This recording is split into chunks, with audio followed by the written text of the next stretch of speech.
Hello everyone, welcome to my channel एडुवर्ड 16 digital class. अब हम कर रहे हैं इस चैनल पे इंडियन पॉलिटी का अध्ययन। तो इंडियन पॉलिटी में ऑलरेडी 2 वीडियोस मैं अपलोड कर चुकी हूँ हिस्टोरिकल बैकग्राउंड पे। ये थर्ड वीडियो है, थर्ड लेक्चर है, historical background for the Indian polity, historical background, rules and policies, जिसने हमारे भारतीय संविधान, जो अभी प्रेजेंट हमारा भारतीय संविधान है, उसको फ्रेम अप, उसको कैसे शेप किया, वो हम यहाँ पे डिस्कस करेंगे। तो पिछले वीडियोस में आप देख सकते हो कि हमने रूल्स और रेगुलेशंस को 2 पीरियड्स में डिवाइड किया। एक है कंपनी रूल, कि जो पॉलिसीज कंपनी रूल के अंडर आया था वो सारे हम डिस्कस कर रहे हैं अभी फिलहाल, और फिर बाद में हम डिस्कस करेंगे क्राउन रूल, जो पॉलिसीज क्राउन, ब्रिटिश क्राउन या ब्रिटिश पार्लियामेंट के अंडर आया था, उसके बारे में डिस्कस करेंगे। और हमारा खासियत यह है कि हम कैसे पढ़ते हैं, हम निमोनिक के थ्रू पढ़ते हैं। एक वर्ड, हर एक जो थीम है उसके इनिशियल से हम एक वर्ड बना लेते हैं और फिर उसको हम डिकोड करते हुए आगे पढ़ते जाते हैं। तो पिछले वीडियो में आप देख सकते हो कि हमने एक निमोनिक बनाया था, rib REP C33 C53, rape C33, यहाँ पे नीचे मैं लिख रही हूँ REP C33 C53, ठीक। RE से रेगुलेटिंग एक्ट ऑफ 1773, P से Pitt's India act of 1774, C से चार्टर्ड एक्ट ऑफ 1833 और C53 से चार्टर एक्ट ऑफ 1853, ठीक। तो ये हमने बनाया था। उसके बाद हम अभी पढ़ रहे हैं रेगुलेटिंग एक्ट ऑफ 1773। हम हर एक ये 4 एक्ट में से हर एक एक्ट को डिटेल में पढ़ेंगे। तो पहले हम पढ़ रहे रेगुलेटिंग एक्ट ऑफ 1773, जिसमें अच्छा हर एक एक्ट का हम 3 पार्ट पढ़ेंगे। 3 पार्ट। पहले तो एक्ट कैसे आया, क्या उसका हिस्टोरिकल बैकग्राउंड है, मतलब उसका कॉन्टेक्स्ट क्या था कि उस एक्ट को लाया क्यों गया, इसके बारे में पढ़ेंगे, जो पिछले वीडियो में हमने पढ़ लिया है फॉर रेगुलेटिंग एक्ट ऑफ 1773। पिछले वीडियो में हमने रेगुलेटिंग एक्ट ऑफ 17 माफ कीजिएगा, रेगुलेटिंग एक्ट ऑफ 1773 का हिस्टोरिकल बैकग्राउंड पढ़ लिया था ऑलरेडी। अगर आपको वो देखना है तो पहले वो वाला वीडियो जो लेक्चर 2 नाम से है, वो लेक्चर 2 वाला वीडियो पहले देख लीजिए, उसके बाद इस वीडियो को देखिए जो लेक्चर 3 है, ठीक है। अब हिस्टोरिकल बैकग्राउंड हमने कर लिया था। अब आज हम करेंगे उसका फीचर्स एंड प्रोविजन, ठीक है। फीचर्स एंड प्रोविजन, किसी भी एक्ट का सबसे इंपॉर्टेंट पार्ट क्या होता है, उसका फीचर या उसका प्रोविजन। और थर्ड हम क्या करेंगे, कोई स्पेशल नोट, कि ये वाला एक्ट के लिए कुछ स्पेशल नोट हमें याद रखना होगा जो कभी कभार क्वेश्चंस में पूछे जाते हैं, ठीक है। ये सारा हम आज के वीडियो में करेंगे, ठीक है। अभी फीचर्स या प्रोविजंस को याद रखने के लिए हमने यहाँ पे एक निमोनिक बनाया है। आप अपने स्क्रीन पे उस निमोनिक को देख सकते हैं। निमोनिक है GSBC। तो क्या निमोनिक है? निमोनिक है GSBC। अब G से क्या है, ये पूरा प्रोविजन का निमोनिक है, इस पूरे प्रोविजन का निमोनिक यही है, ठीक है। तो GSBC। G से क्या है? G से है governor general of Bengal. G से है गवर्नर जनरल ऑफ बंगाल। अब पहले एक एक निमोनिक से जो वर्ड हमें मिल रहा है उस वर्ड को ही हम क्लैरिफाई करते हुए चलेंगे, तो फिर हमारे लिए इजी होगा। तो पहला पॉइंट है G है, जिससे G से क्या है, गवर्नर जनरल ऑफ बंगाल। तो इस वाले एक्ट के अंतर्गत, एक मिनट यहाँ पे इसको हटा देती हूँ। इस वाले एक्ट के अंतर्गत पहले, अब देखो पहले क्या होता था, रेगुलेटिंग एक्ट ऑफ 1773 आने से पहले एक governor general of Bengal, governor general of Bombay, governor general of Madras and governor general of Agra, ठीक है। ये 4 गवर्नर जनरल अलग अलग थे और जिनका पावर एक दूसरे से कोई इंटरलिंक्ड नहीं था। ये बिल्कुल इंडिपेंडेंट थे और ये अपने हिस्से का जो टेरिटरी इनको मिला हुआ है उसके एडमिनिस्ट्रेशन से ये सिर्फ काम से काम रखते थे, ठीक है। और ये एक दूसरे से इनका कोई लेन देन नहीं था। पर इस रेगुलेटिंग एक्ट, ये वाला जो रेगुलेटिंग एक्ट आया, इसने एक पहला स्टेप लिया सेंट्रलाइजेशन ऑफ पावर के तरफ। एडमिनिस्ट्रेटिव पावर सेंट्रलाइज्ड हो, मतलब एक जगह से केंद्रीभूत हो, मतलब एक जगह पे वो केंद्रित हो और वहां से निकल के जो मैक्सिमम पावर उसके हाथ में होगा और वहां से निकल के वो डेलीकेट होके जो दूसरे गवर्नर जनरल है अलग अलग प्रेसिडेंसीज के, उनके हाथ में जाएगा। तो जो गवर्नर जनरल ऑफ बंगाल था, गवर्नर ऑफ बंगाल, उसको गवर्नर जनरल ऑफ बंगाल बना दिया, ठीक है। तो अब इसका जो पोजीशन है गवर्नर जनरल ऑफ बंगाल, इसका जो पोजीशन है वो governor of Bombay, governor of Madras और गवर्नर ऑफ आगरा से ज्यादा पावरफुल हो गया, ठीक है। अब गवर्नर ऑफ मद्रास और गवर्नर ऑफ बॉम्बे, ये दोनों गवर्नर जनरल ऑफ बंगाल के अंडर फंक्शन करेंगे, ठीक।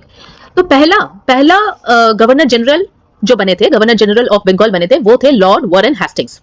लॉर्ड वॉरेन हेस्टिंग्स को बना दिया था गवर्नर जनरल ऑफ बंगाल। अब इतना होने के बाद जो गवर्नर जनरल है उस ऑफिस को संभालने के लिए इनके अंडर एक एग्जीक्यूटिव काउंसिल को बनाया गया। ठीक है, गवर्नर जनरल बैठेंगे और उनके नीचे एक एग्जीक्यूटिव काउंसिल रहेगा। एग्जीक्यूटिव काउंसिल में 4 मेंबर्स रहेंगे। एग्जीक्यूटिव काउंसिल में 4 मेंबर्स, 4 मेंबर्स रहेंगे और वो गवर्नर जनरल के फंक्शन में उनको हेल्प करेगा। ठीक है, और ये हमने ऑलरेडी डिस्कस कर लिया कि गवर्नर जनरल ऑफ मद्रास और गवर्नर जनरल ऑफ बॉम्बे ये दोनों क्या थे, गवर्नर जनरल ऑफ बंगाल के सबऑर्डिनेट बना दिए गए थे। ठीक, तो एक बार यहाँ पे इसको रीड कर लो। जो पहला वाला पॉइंट है हमारा गवर्नर जी से गवर्नर जनरल ऑफ बंगाल, वहां पे ये बताया जा रहा है कि previously the governor of Bengal was now made into a governor general of Bengal. पहले जो गवर्नर ऑफ बंगाल थे और जिनका कोई लेना देना नहीं था दूसरे गवर्नर से, उनको गवर्नर जनरल ऑफ बंगाल बना दिया और उसके अंडर सबऑर्डिनेट बना दिया गवर्नर ऑफ बॉम्बे और गवर्नर ऑफ मद्रास को। The first governor general was Lord Warren Hastings. तो पहला जो गवर्नर जनरल बने वो कौन थे, वो लॉर्ड वॉरेन हेस्टिंग्स थे। The governor general of Bengal was made into a position of power. ठीक है, उनको बहुत ज्यादा पावर दे दिया गया था उनके हाथ में, क्योंकि उनके अंडर उनको रिपोर्ट कर रही थी गवर्नर ऑफ बॉम्बे और governor of Madras, so obviously वो पावरफुल होंगे। फिर उनके ऑफिस को फंक्शन करने के लिए एक एग्जीक्यूटिव काउंसिल बिठाया गया। एक एग्जीक्यूटिव काउंसिल बिठाया गया जिसमें 4 मेंबर थे। 4 मेंबर वाला एक एग्जीक्यूटिव काउंसिल बिठाया गया। जो हेड भी कर रहे थे वही governor general himself was heading that. ठीक, इतना हमारा पहला पॉइंट हो गया। अब आता है जीएसबीसी में से एस। जीएसबीसी में से जो एस क्या है, सुप्रीम कोर्ट। सुप्रीम कोर्ट, ठीक है। अब एक सुप्रीम कोर्ट बनाया गया कोलकाता में, बंगाल में।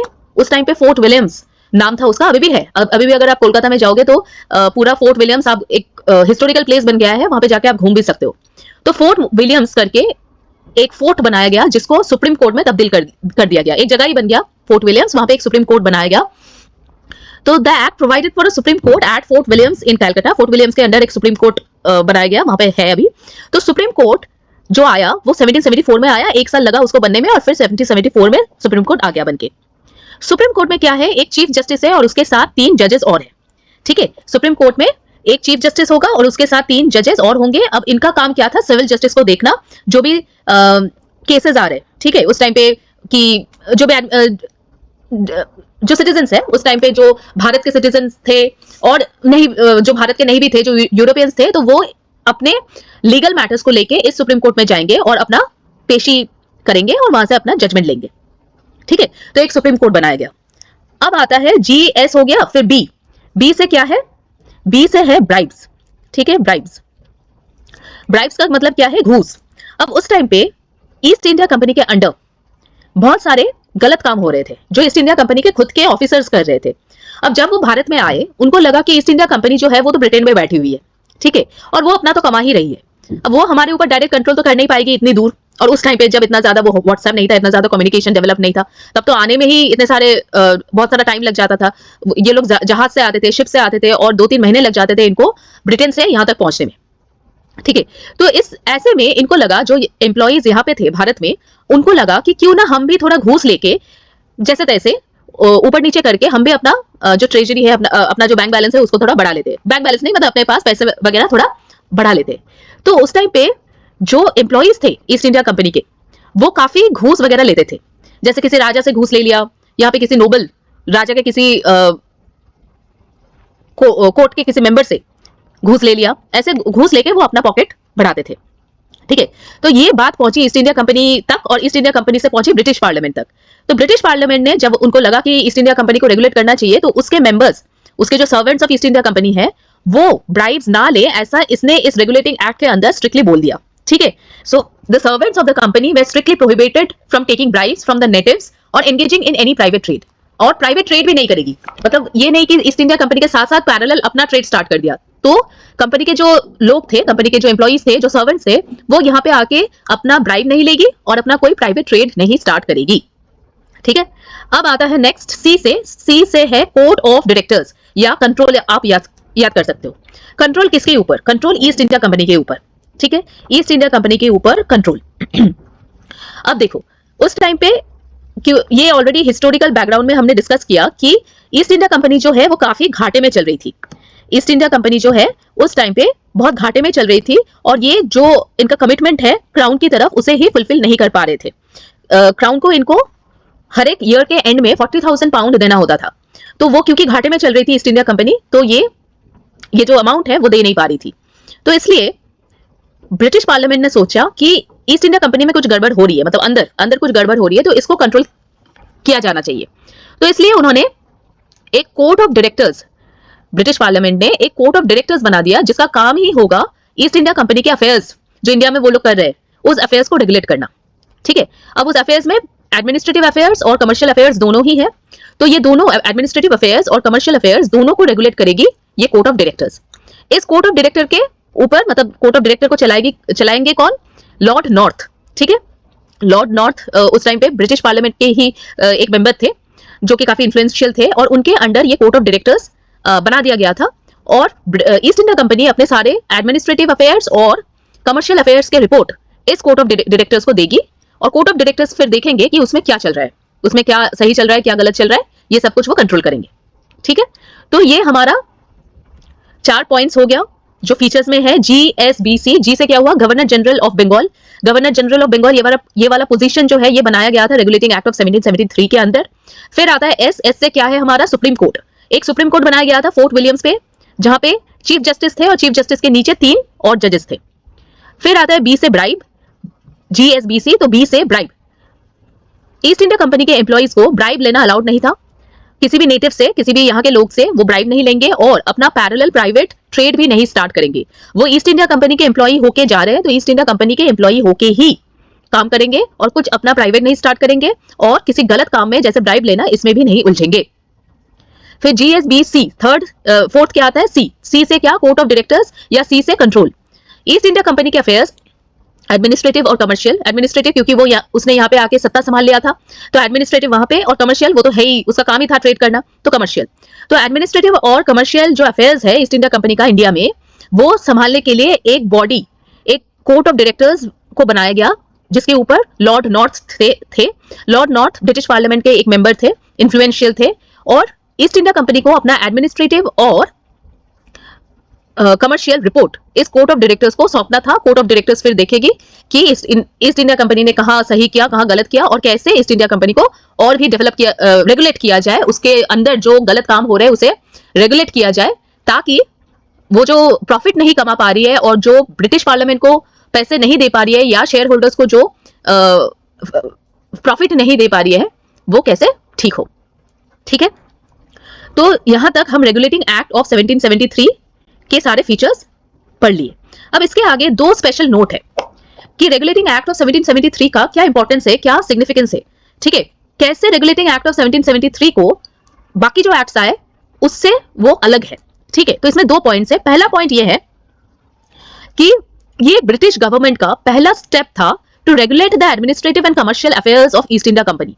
इसके पहले ईस्ट इंडिया कंपनी एक प्राइवेट बॉडी थी, ईस्ट इंडिया कंपनी अपने आप से ही फंक्शन कर रही थी, और जिसका एक काम ये था कि यहां से जो प्रॉफिट हो रही है वो जाके वो लोग ब्रिटिश पार्लियामेंट में, सॉरी ब्रिटिश ट्रेजरी में, ब्रिटिश राजकोष में वो दे दे। पर जब वो ये वाला जो प्रॉफिट नहीं हो पा रही है और ब्रिटिश राजकोष में वो अपना प्रॉमिस्ड अमाउंट, जो प्रॉमिस किया था वो अमाउंट नहीं दे पा रही है, तो तब ब्रिटिश पार्लियामेंट ने ये पहला अपना एक स्टेप लिया, पहला स्टेप, सबसे पहला स्टेप लिया कि ईस्ट इंडिया कंपनी के अफेयर्स को अब ब्रिटिश पार्लियामेंट रेगुलेट करेगी। तो मतलब in one way east India company अब एक गवर्नमेंट की प्रॉपर्टी, काइंड ऑफ गवर्नमेंट की प्रॉपर्टी हो गई है, जहां पे रेगुलेशन गवर्नमेंट की तरफ से आ रही है। ठीक, दूसरा है कि इस एक्ट के थ्रू सबसे पहला centralisation of administrative power start हुआ इंडिया में। इससे पहले तो अलग अलग राज्य थे, अलग अलग छोटे छोटे स्टेट्स थे, छोटे छोटे स्टेट्स के राजा भी थे, जो राजा एक दूसरे के कंट्रोल में नहीं थे, वो बिल्कुल ही अलग अलग अपना अपना स्टेट संभाल रहे थे वो सारे राजा, और एक दूसरे को मतलब ठीक है रेस्पेक्ट करते थे या एक दूसरे की तरफ घृणा भाव रखते थे, पर वो एक दूसरे के अधीन नहीं थे। पर इस रेगुलेटिंग एक्ट के थ्रू ब्रिटिश गवर्नमेंट ने ये पहला स्टेप लिया ताकि इंडिया में एक सेंट्रलाइज्ड, एक केंद्रित एडमिनिस्ट्रेटिव पावर, एक सेंट्रलाइज्ड एडमिनिस्ट्रेटिव पावर आ सके। ठीक है, कैसे? Governor general of Bengal, governor of Bengal को उन्होंने गवर्नर जनरल ऑफ बंगाल बना दिया, और उसके अंडर आ गए गवर्नर ऑफ मद्रास और गवर्नर ऑफ बॉम्बे। ठीक है, तो एक सेंट्रल बॉडी हो गई, उसके नीचे 2 छोटे छोटे बॉडीज है अलग स्टेट के, जो इस सेंट्रल बॉडी को रिपोर्ट कर रही है। तो ये एक पहला स्टेप है सेंट्रलाइजेशन के तरफ। अगर आपके प्रीलिम्स या कहीं पे भी ये क्वेश्चन पूछे कि सबसे पहला सबसे पहला पॉलिसी कौन सा था ब्रिटिश पीरियड में जिसके थ्रू सेंट्रलाइजेशन आया इंडिया में, या सबसे पहला पॉलिसी कौन सा था जिसके थ्रू सेंट्रलाइजेशन वो इंडिया में आया? तो आप उसका आंसर होगा रेगुलेटिंग एक्ट ऑफ 1773। इसके पहले कोई ऐसा एक्ट या कोई ऐसा पॉलिसी नहीं लाया गया था किसी भी गवर्नमेंट के द्वारा जिसमें ये बोला जाए कि एक स्टेट के अधिकारी दूसरे स्टेट के अधिकारी के अंडर है। यही वाला एक पहला एक्ट है जिसमें यह बोला गया कि एक स्टेट के अधिकारी दूसरे स्टेट के अधिकारी के अंडर है, अंडर UNDER, ठीक है, अंडर है। तो यहां खत्म होता है हमारा रेगुलेटिंग एक्ट ऑफ 1773। क्विकली एक रिवीजन कर लेते हैं रेगुलेटिंग एक्ट। सबसे पहला रेगुलेटिंग एक्ट ऑफ 1773, एक्ट 1773 में हमने क्या पढ़ा? सबसे पहले कि उसका हिस्टोरिकल बैकग्राउंड वो कैसे आया, ये कहां पे है, ये इस वीडियो के आने के पहले एक और वीडियो है लेक्चर 2 करके, वहां पे इस हिस्टोरिकल बैकग्राउंड के बारे में हमने पूरा एक स्टोरी पढ़ा था कि कैसे क्यों आया ये रेगुलेटिंग एक्ट। ठीक है, ईस्ट इंडिया कंपनी परफॉर्म नहीं कर पा रही थी जिस वजह से ब्रिटिश पार्लियामेंट को इंटरफेयर करना पड़ा और ये रेगुलेटिंग एक्ट लाना पड़ा। ठीक है, फिर इस एक्ट के अंदर हमने क्या पढ़ा? प्रोविजन या फीचर। इस एक्ट का प्रोविजन या फीचर, तो प्रोविजन और फीचर में हमने एक निमोनिक पढ़ा GSBC करके। जी से गवर्नर जनरल ऑफ बंगाल, तो गवर्नर ऑफ बंगाल को गवर्नर जनरल ऑफ बंगाल बना दिया, उनको एक एग्जीक्यूटिव काउंसिल सौंप दिया। एग्जीक्यूटिव काउंसिल में 4 मेंबर्स थे, 4 मेंबर थे एग्जीक्यूटिव काउंसिल में। गवर्नर ऑफ मद्रास और गवर्नर ऑफ बॉम्बे इस गवर्नर जनरल ऑफ बंगाल के अंडर चले गए। ठीक है, इनको गवर्नर जनरल ऑफ बंगाल को ज्यादा पावर दे दिया। और गवर्नर जनरल ऑफ बंगाल पहला जो गवर्नर जनरल ऑफ बंगाल कौन थे? Lord Warren Hastings. ठीक, सेकंड वाला पॉइंट है सुप्रीम कोर्ट। एक सुप्रीम कोर्ट एस्टैब्लिश किया गया जो बन के तैयार होके आया 1 साल बाद। ये रेगुलेटिंग एक्ट आया था 1773 में, सुप्रीम कोर्ट बन के तैयार होके 74 में आ गया और 74 से इसके 1 साल बाद 74 से ही वो चालू हो गया। सुप्रीम कोर्ट कहां पे बना था? ये बना था बंगाल में, फोर्ट विलियम्स के अंदर बना था सुप्रीम कोर्ट। अब सुप्रीम कोर्ट में क्या है? एक चीफ जस्टिस है और 3 जजेस है। एक चीफ जस्टिस और 3 जजेस, टोटल मिला के 4 लोग, एक चीफ जस्टिस और 3 जजेस। तो ये 4 लोग मिलकर वहां पे सिविल जस्टिस प्रोवाइड कर रहे थे, यूरोपियन, नॉन यूरोपियन, सबको। ठीक है, जो नेटिव्स थे उनको भी और जो यूरोपियंस थे उनको भी। अब आता है बी से ब्राइब। ब्रिटिश पार्लियामेंट को पता लग गया कि कंपनी के अंदर बहुत गलत काम हो रहे हैं, जो कंपनी के एम्प्लॉइज है वो अपना स्वार्थ देखने के लिए वो घूस वगैरह ले रहे हैं और हमारे ईस्ट इंडिया कंपनी का जो मुनाफा है उसे कम कर रहे हैं। ठीक, तो उन्होंने फिर क्या किया? इस रेगुलेटिंग एक्ट के थ्रू बोल दिया कि कोई भी सर्वेंट, कोई भी ऑफिसर ईस्ट इंडिया कंपनी का वो घूस नहीं लेगी और वो अपना प्राइवेट ट्रेड भी नहीं स्टार्ट करेगी। यहाँ पे बहुत सारे सर्वेंट्स, बहुत सारे एम्प्लॉइज ऐसे आ रहे थे जो अपना ही प्राइवेट ट्रेड उन्होंने स्टार्ट कर दिया, जिससे क्या हुआ कि ईस्ट इंडिया कंपनी का जो मुनाफा है वो धीरे धीरे कम होता गया, क्योंकि लोग जो काम कर रहे थे वो तो खुद के लिए काम कर रहे थे ना, वो फिर जो शेयर है बेनिफिट का वो ईस्ट इंडिया कंपनी को नहीं दे रहे थे, तो ईस्ट इंडिया कंपनी का मुनाफा कम होता जा रहा था। तो इसलिए इस रेगुलेटिंग एक्ट के थ्रू ये बोल दिया कि आप लोग घूस नहीं लेंगे जो काम कर रहे हैं ईस्ट इंडिया कंपनी के लिए, और कोई प्राइवेट ट्रेड नहीं करेगा, जो भी आप काम करोगे वो ईस्ट इंडिया कंपनी के लिए करोगे। ठीक, लास्ट वाला पॉइंट है सी कोर्ट ऑफ डायरेक्टर्स।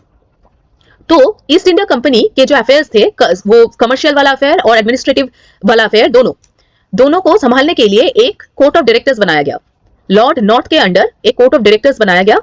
अब इस कोर्ट ऑफ डायरेक्टर का काम यह था कि जो एडमिनिस्ट्रेटिव अफेयर्स है और कमर्शियल अफेयर्स है ईस्ट इंडिया कंपनी का, वो ये देखेंगे, उसका रिपोर्ट लेंगे और उसमें अगर कोई सुधार लाने की गुंजाइश है तो वो सुधार लाया जाएगा। ठीक है, तो इसके बाद प्रोविजन ऑफ फीचर्स, ये 4 प्रोविजंस और फीचर्स हो गए, और लास्ट हमें एक चीज और पढ़ा है हमने, वो है स्पेशल पॉइंट। स्पेशल पॉइंट क्या है? स्पेशल पॉइंट में 2 चीजें हमें याद रखना है कि रेगुलेटिंग एक्ट एक पहला एक्ट है जिसके थ्रू ब्रिटिश पार्लियामेंट ने सबसे पहला स्टेप लिया ईस्ट इंडिया कंपनी को रेगुलेट करने के लिए। इससे पहले ईस्ट इंडिया कंपनी एक प्राइवेट बॉडी थी, पर जब ब्रिटिश पार्लियामेंट को पता लग गया कि ईस्ट इंडिया कंपनी में बहुत सारा गलत काम हो रहा है, तो तब ये पहला स्टेप है ब्रिटिश पार्लियामेंट का रेगुलेटिंग एक्ट, जिसके थ्रू उसने ईस्ट इंडिया कंपनी को गवर्नमेंट के अंडर ले लिया और उसका मतलब काफी कंट्रोल गवर्नमेंट के अंडर चला गया, मतलब ब्रिटिश पार्लियामेंट अभी उसको कंट्रोल कर रही है, रेगुलेट कर रही है। सेकंड वाला पॉइंट, स्पेशल पॉइंट इस रेगुलेटिंग एक्ट का ये है कि ये सबसे पहला एक्ट है जिसके अंडर सेंट्रलाइजेशन को इंट्रोड्यूस किया गया इंडिया में। इसके पहले कोई सेंट्रल गवर्नमेंट नहीं था। सेंट्रलाइजेशन मतलब एक ऊपर एक गवर्नमेंट होगा और उसके नीचे सारे गवर्नमेंट उसको रिपोर्ट करेगी, छोटे छोटे जो गवर्नमेंट है स्टेट के अलग अलग गवर्नमेंट उसको रिपोर्ट करेगी। तो ये सबसे पहला एक्ट है जिसके थ्रू सेंट्रलाइजेशन ऑफ पावर या सेंट्रलाइजेशन ऑफ एडमिनिस्ट्रेशन को इंट्रोड्यूस किया गया इंडिया में। ठीक है, तो आज का वीडियो यहां तक रखते हैं, रेगुलेटिंग एक्ट तक। इसके बाद हमें 3 और एक्ट्स करने हैं, उसके बारे में डिटेल पढ़ना है। तो 3 और एक्ट्स धीरे धीरे हम आगे के वीडियोस में लेके आएंगे। तो ये लेक्चर 3 हो गया हमारा। तो लेक्चर 4 और लेक्चर 5 आने का इंतजार कीजिए, लेक्चर 4 जल्द ही आ जाएगा। तो उसमें हम नेक्स्ट वाला जो एक्ट है, पिट्स इंडिया एक्ट ऑफ 1784, वो पढ़ेंगे। तब तक के लिए